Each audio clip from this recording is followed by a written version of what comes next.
guys, welcome back to my channel. Before we get started today, I just wanted to ask if anybody's new here, can you please subscribe? Hit that subscribe button and don't forget about the notification bell. If you don't specify that you want to hear notifications every single time I post, then it's probably not going to happen. And the other thing, I've gotten a couple of more subscribers, I noticed, and I'm so very grateful. Thank you so much. And maybe if you don't mind, give a shout out, even if it's just a hi, so that I know who you are. I would love to know. And for everybody that's been watching, I thank you so very much. So, on to today's video. I decided that I was going to talk about my lifestyle. As you saw by the title, I do follow a ketogenic diet, or like I usually tell people, it's keto-ish. The ish being because I've had to do some modifications to the diet, being that I don't have a gallbladder.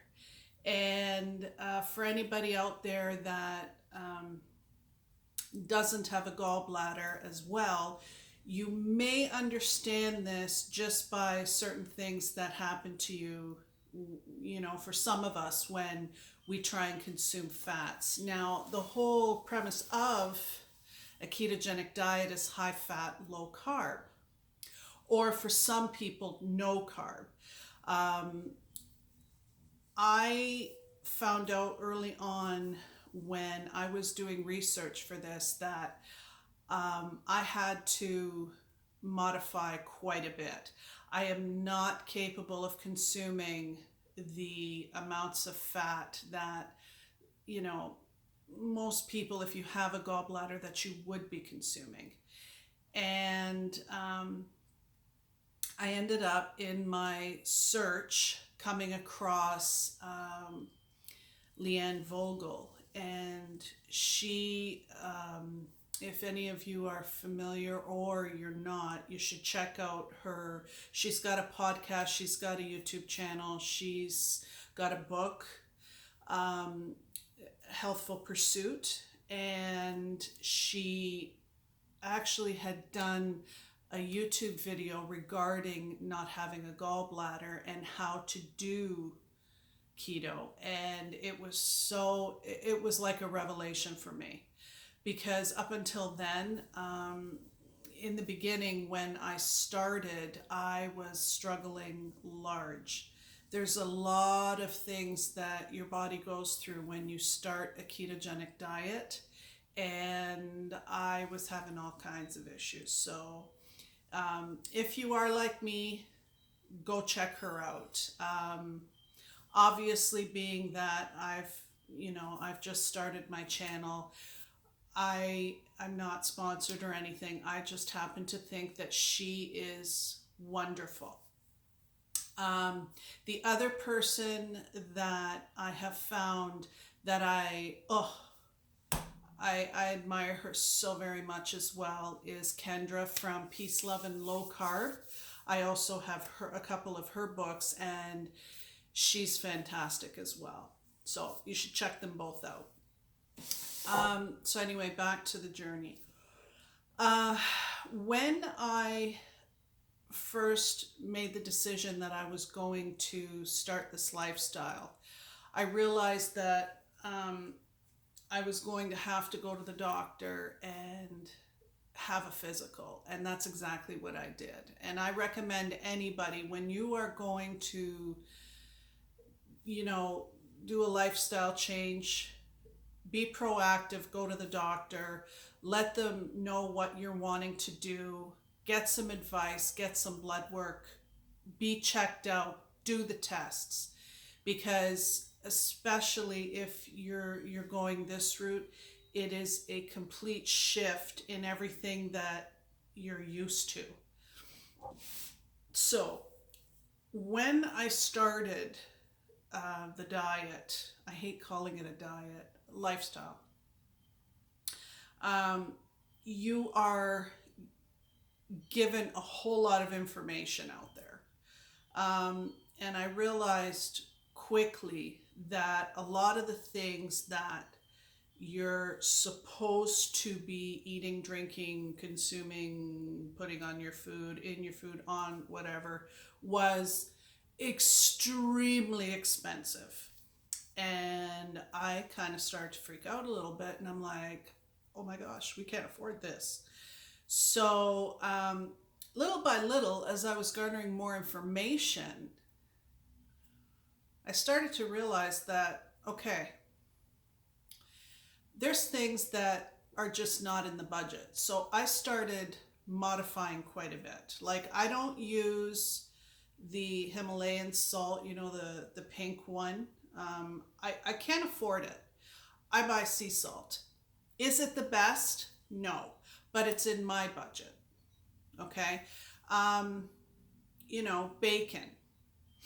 I make sure that I buy bacon that has the least amount of things that have been done to it. That is within my budget. Is it more expensive than your basic bacon? Yes, but it's still something that I can afford. Um, we don't get organic meat because that's not in our budget. Um, we eat vegetables that are, if it's not available fresh, we will buy frozen. um, I've even gone so far as to, we're lucky enough to have a store near us that sells gigantic bags of spinach, and I will get those and put them into Ziploc bags and freeze them so that I have spinach that was fresh, that I can use in my in my smoothies and all that stuff, or to cook with, make soups, whatever. We have also found that me being such, I love the kitchen. I'm an experimental cook. What I also did was I learned the recipes out of the cookbooks that I have. And then after a certain amount of time being on keto, you start to learn what you can and can't eat, the amount of carbs that are in certain vegetables that are not necessarily in others, or what you could substitute. And that's what I started doing, and actually got so good at it that 99% of the time when we have people over for dinner, they don't even realize that the meals that I'm making for them are keto friendly. And I'm pretty proud of that, to be able to figure out how to modify things, and they taste good. And when I say that, you have to understand that when you're used to eating carbs your whole life, like most of us are, and you have to source different kinds of carbs, it can be a little bit challenging. And the fact that over a year and a half I've managed to do that, I'm pretty happy with myself. And the other thing is, if I do go to somebody's house and the meal they're serving is not keto friendly, I am not the type of person to make a big deal about it. For me, okay, to me, I am so thrilled and excited about the weight loss success I've had, and also the improvement to my health that I've had. You know, keto is not just about how much weight you can lose. There's so many other benefits that happen, you know, regarding your cholesterol and other things that, you know, you have to realize that it's it's all encompassing. And I guess the bottom line is that if you're going to make a lifestyle change, make the change fit you, because there's no point in doing anything in this life if it doesn't improve your way of life.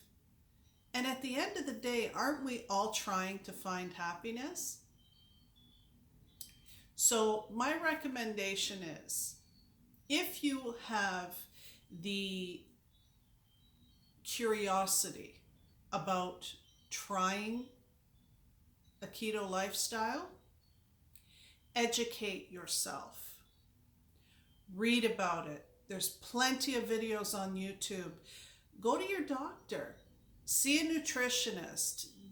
Talk to people there's tons of people out there on Instagram, on Facebook. There's groups. Educate yourself. And then at the end, make your own decisions. Don't be afraid to experiment. I mean, what's the worst that's going to happen? You know? Well, I guess that's it for today, guys. And I wish you all a very happy weekend. Okay? Love you. Bye.